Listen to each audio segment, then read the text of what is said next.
For decades, we've talked about depression in terms of stress, our lives, and, brain chemistry. But what if we could go deeper? What if we could see what's actually changing at a fundamental molecular level inside the brain? Well, today, that's exactly what we're going to do.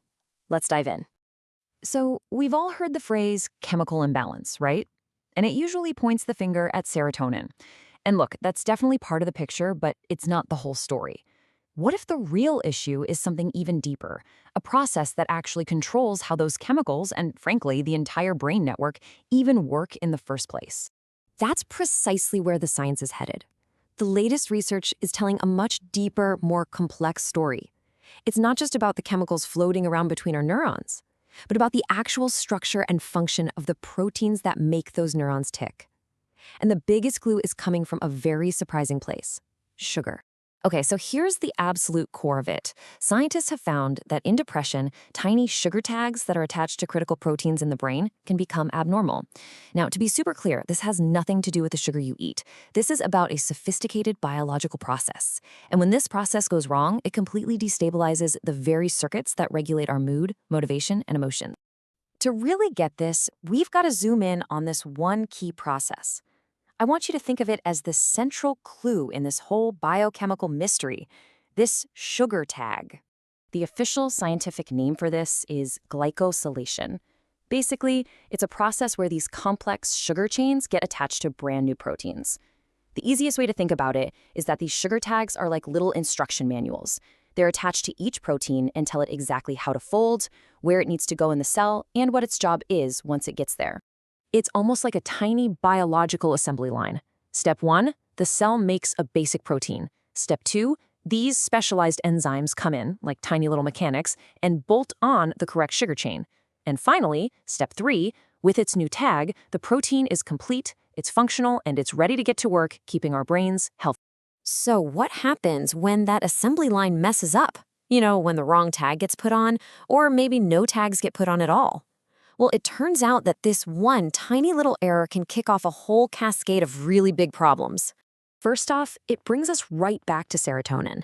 The protein that recycles serotonin out of the synapse, that little gap between nerve cells, is called SERT, and it needs the correct sugar tag to work at the right speed. But when it's tagged incorrectly, it becomes hyperactive. It's kind of like a vacuum cleaner that's stuck in the on position, just sucking up way too much serotonin and leaving less available to send those important mood signals.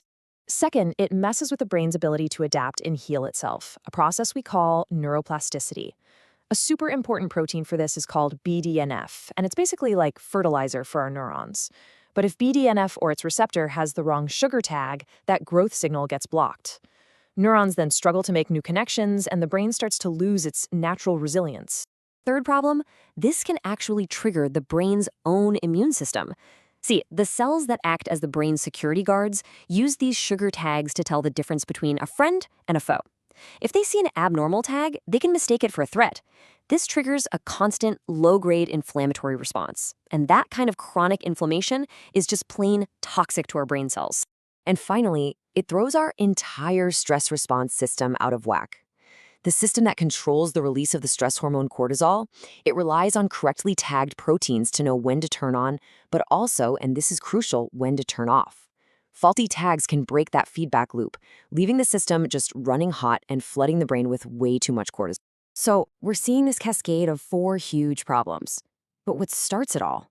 What is it that flips the switch and disrupts this absolutely critical sugar tagging process in the first place? Well, researchers have pinpointed 3 main triggers. One is a genetic predisposition.